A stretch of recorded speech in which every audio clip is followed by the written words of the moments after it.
Hey everyone, welcome back to the Powerhouse Podcast, where we teach you how to win your pageant and win in your mind. I'm Coach Megan.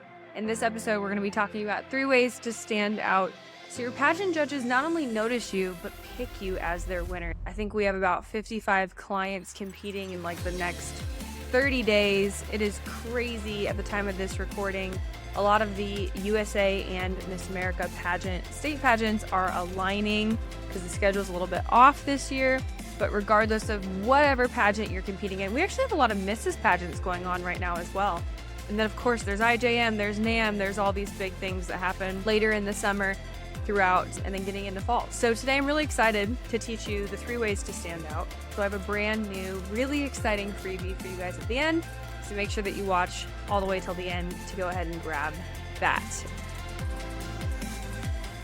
Okay. First and foremost, the number 1 way to stand out to your pageant judges, and really throughout the entire pageant week, is being the most adaptable. Well, Coach Megan, why in the world would being the most adaptable cause me to do better in my interview, cause me to be more electric on stage? Well, it's because to actually be adaptable, you have to be able to be flexible. And to be flexible, you have to know yourself at such a level that little things don't get to you. So the most flexible person always wins in a scenario because you think of the root system that a person has to have. So a giant tree versus a little baby tree, okay? If you are a giant tree and a big old storm comes by, what is a giant tree thinking and saying to themselves? They are saying, not my first rodeo, been through this, we can handle this storm. And what they do is they bend. They don't stand straight up, but they bend a little bit, and they bend the other way. If you were to do a time-lapse video of a giant tree, they're incredibly flexible, and that's what helps them get through the storms. And that flexibility is actually an indication of how deep their root system really is. Then we've got tiny little trees, and maybe that tree has flashy light bulbs on it, and it's a brighter color, and you spray paint it, and you try and doll it all up, and it has a sign on it that says, I'm the biggest, baddest, most amazing tree in the world. But a little tiny wind comes through, and that tree, boom, knocks over. It might have a tiny bit of flexibility, but not really. The most flexible person in any scenario wins for this reason. You can say that you're flexible. You can tell everyone, shout it from the rooftops that you are adaptable and relatable and easygoing, but are you actually? And the time to start working on that adaptability is now. How do we build that muscle? We build that muscle by getting uncomfortable in our everyday life, by swallowing our pride in our everyday life, by choosing not to get angry and fly off the handle and be an emotional mess in your everyday life, to coach yourself in your minute-by-minute thinking, to renew your mind, to be somebody that commits themselves to personal development and reading and learning and listening and taking things in rather than just making snap judgments on things. And then you break, right? The second that you actually have to be flexible in a scenario. And that's where, it's not always just someone becoming like a drama queen either. It's just having a mental breakdown at any point and having something that is so outside of your comfort zone that you break during the pageant, right? You're crying or you can't regulate your state to the point of getting yourself into the state that you'd like to be to actually be able to compete. And so being the most adaptable is one of the greatest assets that you could ever give yourself. Now, number 2, the second way to stand out so your pageant judges notice you and pick you as their winner is be the most prepared. There is a practical side of this. You guys, I was just talking with a client yesterday on a call, or a potential client, and I was just like, can I be like your coach right now? She's like, yeah, please. And I was like, you've got 3 weeks till your pageant. Like, why didn't you call me before this? And it was a really cool moment because she thought I was going to shame her, make her feel bad. And I said, no, none of that. No, tell me why. Logistically, why are we not talking before now? Sometimes it's, oh, I didn't find your YouTube yet, or I didn't find your podcast yet, or your ad just came across my desk, or whatever. And so I'm like, okay, great. If you didn't know I existed, awesome. But a lot of you guys do know that I exist, and we're here to help you, right? And we procrastinate for various reasons. And then I asked her, I said, do you feel imposter syndrome? And she's like, well, how do you know? I said, because you waited till 3 weeks before to get any kind of coaching and help. And that is inherently stressful. And then what you're doing is you're trying to make this giant leap in your head to convince yourself that you going against 120 girls for this gigantic pageant is like an equitable exchange for 3 weeks of work. It's not. Like, people have outworked you and have been working since the day after the pageant last year. Why haven't you? Do you really want this?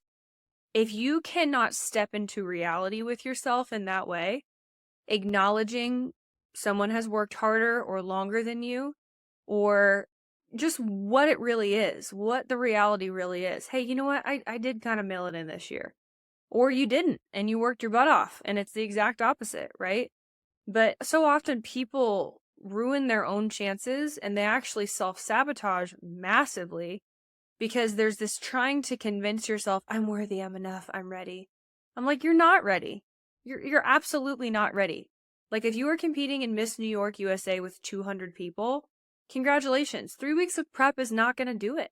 And you know what? That's okay. It's perfectly okay.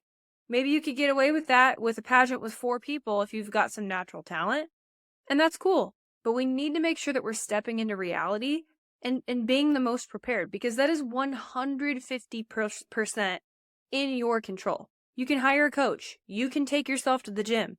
You can stop eating bonbons and watching Netflix all night and replace it with podcasts like this one. You can go for a walk for 20 minutes a day. You can download some practice questions from our website. You could go through our wonderful freebie that I'm going to announce at the end of this. I almost ruined it. There are always things that you can do. If you didn't watch last week's episode yet on YouTube, go ahead and watch it. We talk about taking cause versus effect of your life. And cause is really stepping into the driver's seat and saying, you know what? Not everything that happens to me is because of me, but I do have a responsibility to take it from there and say, okay, what can I do from here? What strategies do I have? What people do I have at my disposal? What resources do I have? I've got 2 arms and 2 legs and a working body. Okay, time to get to work. Let's dust myself off. What can I do next? And unfortunately, in your pursuit of excellence and this dream that you have, people are living in a dream world. And they convince themselves that by doing the least, they're somehow going to receive the most. And that's just incongruent. Okay? Like, if someone outworks you, they're going to do better than you. Like, they just are. And that has nothing to do with your character. It has nothing to do with your worth. It has nothing to do with even what you're capable of. You just didn't do the work. And so, put yourself in the winner's circle simply by evening out the playing field in the ways that are 100% in your disposal. Be consistent, be excellent, execute, hire coaches, go to the gym more than other people. Do whatever you need to do to outwork your self-doubt, and you'll be glad that you did. And so finalizing this, number 3 is show the judges how you are the best answer and the best choice long-term, okay? How do we do that?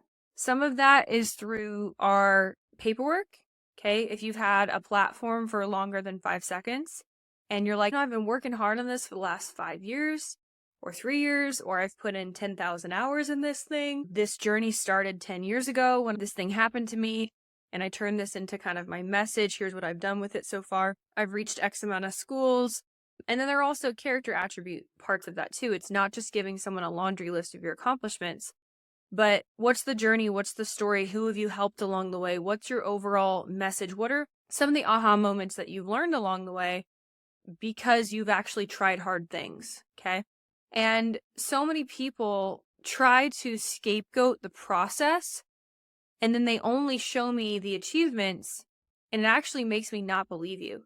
Like, literally 85% of my clients have to learn how to sit in that pain a little bit longer and say, you know what?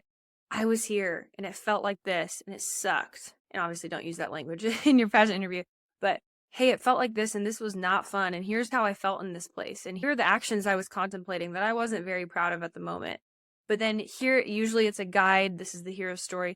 Then this person came into my life, or then I watched this movie, or I went to this musical, or I met this person and it changed everything for me. And it made me realize XYZ, amazing thing. What'd you learn on that new path?